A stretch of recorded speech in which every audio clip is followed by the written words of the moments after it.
Bosan nih, gimana ya? Apa nonton drama aja kali ya?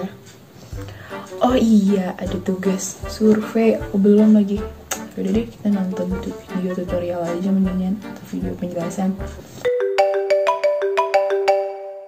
Halo Dini, apa Hai kabar? Andre, baik Andre. Gimana kabar di Lampung, Andre? Alhamdulillah sehat. Dini, aku mau nanya nih, aku bingung banget.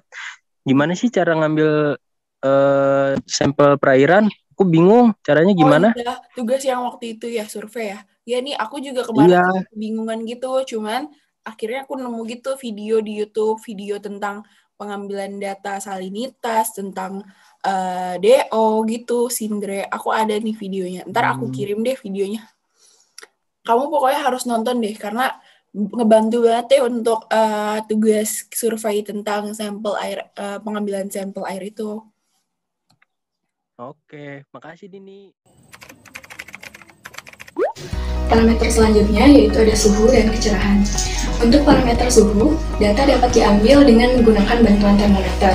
Cara menggunakannya yaitu kita kalibrasikan terlebih dahulu termometernya dengan menggunakan aquades, lalu kita bisa langsung mencelupkan termometernya pada permukaan air laut, atau bila teman-teman ingin mengambil data suhu pada kedalaman tertentu, teman-teman dapat mengambil sampel air dengan menggunakan botol Nansen, kemudian menurunkan botol tersebut pada kedalaman tertentu, jatuhkan messenger agar botol tersebut dapat tertutup, kemudian baca skala yang tertera pada termometer.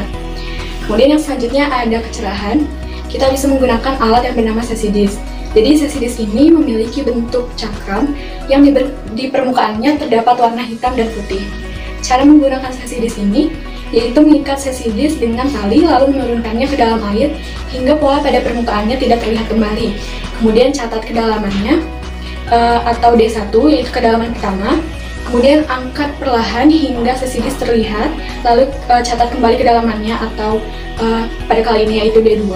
Kemudian dari D1 dan D2 ini dapat kita hitung kecerahan wilayah perairan tersebut dengan rumus D1 ditambah D2. Nah, di sini aku mau ngejelasin apa itu salinitas sama bagaimana cara mengerti salinitas tersebut. Salinitas bisa didefinisikan sebagai berat dalam gram dari semua zat padat yang terlarut dalam 1 kilo gram air laut. Nilai salinitas dinyatakan dalam G per Kg yang namanya dituliskan dalam persen atau juga PPT yaitu sekalan dari per thousand. Nah, adapun cara mengukur salinitas tersebut bisa menggunakan alat reflektometer yang prinsip kerjanya adalah memanfaatkan indeks pembiasaan cahaya yang untuk mengetahui tingkat salinitas air. Lalu juga bisa menggunakan alat salitometer dengan prinsip kerjanya dengan daya hantar listrik.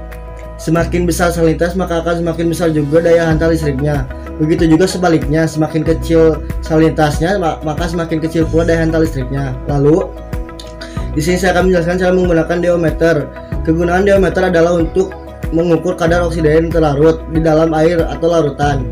Nah, yang pertama adalah menyalakan alat diometer dan jangan lupa mengkalibrasikan dengan memasukkan alat kecil ke dalam aquades, lalu memasukkan alat tersebut ke dalam perairan yang akan dicek dan bisa dilihat perubahannya di layar monitor diometer tersebut. Oh, jadi gitu cara pengukurannya. Nah, selanjutnya ada pH. pH ini digunakan untuk melihat tingkat keasaman atau basa di suatu zat, larutan, ataupun benda.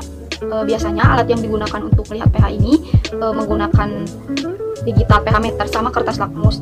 Di sini saya akan menjelaskan penggunaan dari alat digital pH meter.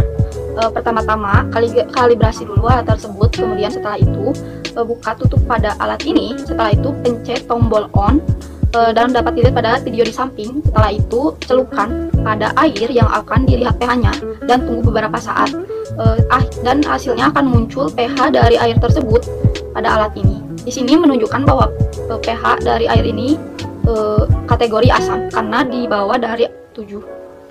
Nah, selanjutnya klorofil A. Klorofil A ini merupakan suatu pigmen hijau di dalam sel tumbuhan yang berperan penting dalam berlangsungnya proses fotosintesis di suatu perairan.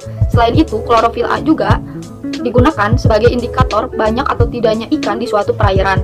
Pengujian klorofil A ini dilakukan secara ex situ, di mana pengambilan sampel pada setiap stasiun diambil menggunakan water sampler. Setelah itu dimasukkan ke dalam botol gelap yang telah dibersihkan menggunakan aquades.